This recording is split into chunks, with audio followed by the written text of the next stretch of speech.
Okay, so now it's recording. We got that little banner on the bottom just to tell me what the recording is at the beginning. And here we are. Here we are. Back to my notes. And whatever, all that. Welcome to Veteran Voices, SITREP. Hey, everyone. Why did I stop at that one every time? I have no idea. I don't know either. I moved my feet a little too much and I bumped my camera, so I was actually going. Cool. Well, let's just start over. All right. Right. Welcome to Veteran Voices, SITREP. I am Tom Faust, and this is my co-host, my son Chris. And today we're going to actually discuss something that kind of follows along some of the things that we talked about before with veterans benefits, but one that we're going to talk about here, it's called the PACT Act. PACT Act, the Promise to Address Comprehensive Toxics Act.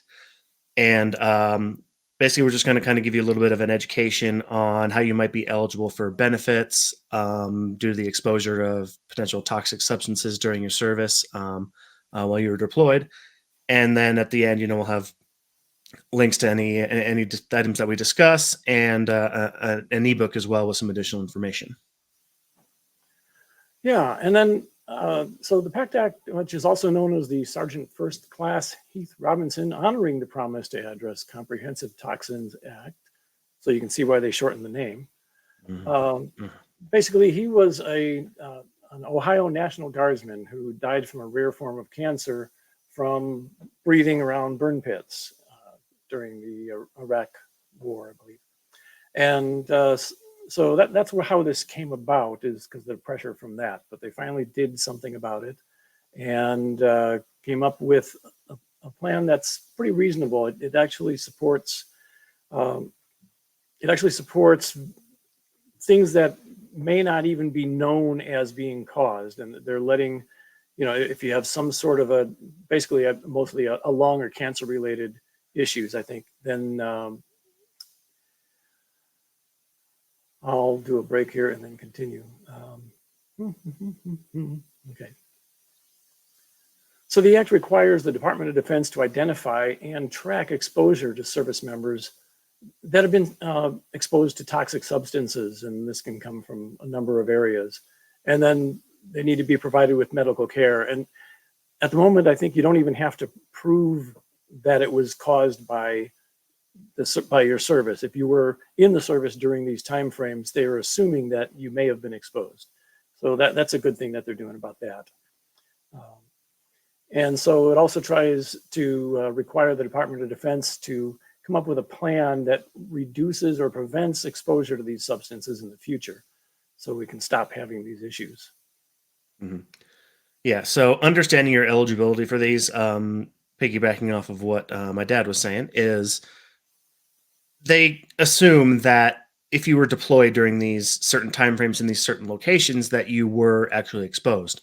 Like when I was deployed to Afghanistan, I was around a burn pit. So the first segment of it is if your service on or after September 11th, 2001, and you were deployed to Afghanistan, Djibouti, Egypt, anything including the airspace above the locations, you're going to be eligible there. And then there is service on or after August 2nd of 1990, which is Bahrain, Iraq, Kuwait, the airspace above those locations.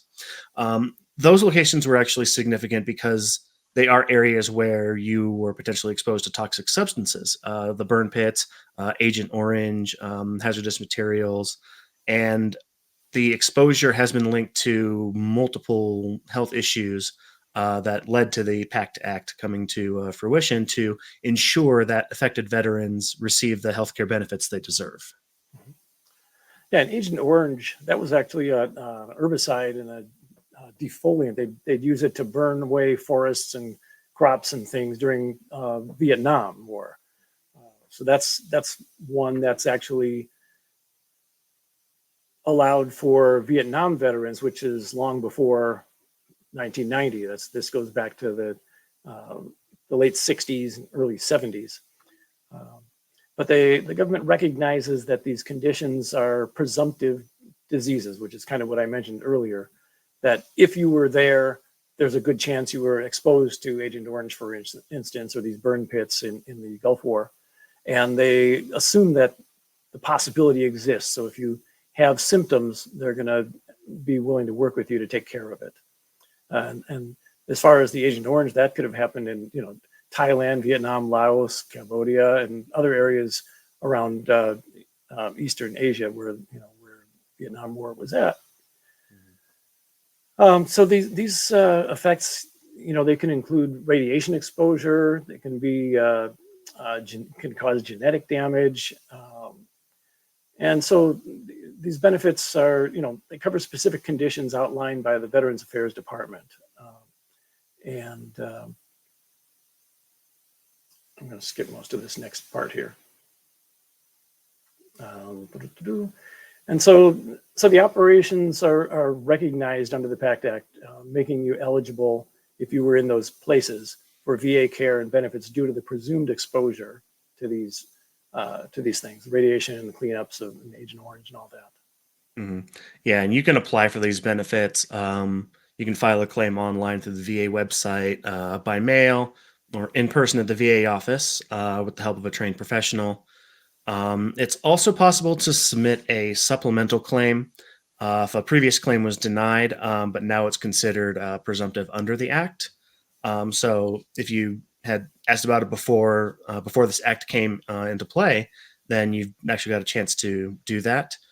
And we'll provide a URL with more information on this one for the VA PACT Act webpage. And veterans can also call the VA's main information line, 1-800-698-2411 for assistance with applying for the PACT Act. And benefits, any questions, anything related to the eligibility and the application process as well. Yeah, the PACT Act. Yeah, try saying that 10 times fast. I'd prefer not to. I know.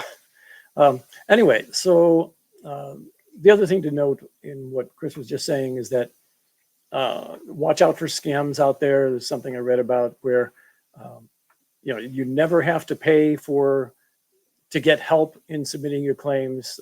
You will be eligible if you were stationed there during these timeframes.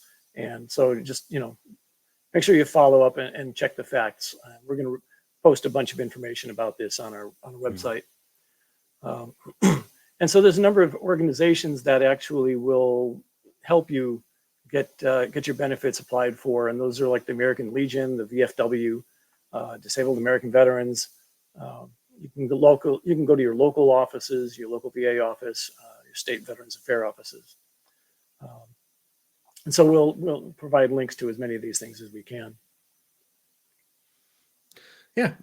So yeah, it's a good topic that I'm glad we were able to find to look into and talk about for a little bit. But it is definitely important because where it wasn't eligible before, now it is. So we definitely do encourage any veterans, even if you're not sure, or even if you are, just review your service history. And just look for those times. Consider applying if you could have been exposed to these toxic substances. More specific information on the date ranges and locations. We'll provide links for that one. And then definitely do want to say thank you to all veterans who tune into this, but anyone who served. We are appreciative of you and your service, and we are happy to try and do what we can to present some information to you if you might be interested in hearing it, and hopefully it helps you or somebody out there that may need it. Yes. So as Chris said, we thank you for listening and watching, and be sure to apply if you think you may have been exposed. Even if you have no symptoms, it's better to apply and have it checked out and know in advance. The sooner you know, the better. So be sure to go and do that. It's very important for your health. So thanks again for listening, and we will see you the next time. Bye. Bye. And cut. And cut. So let's see. End recording. It's kind of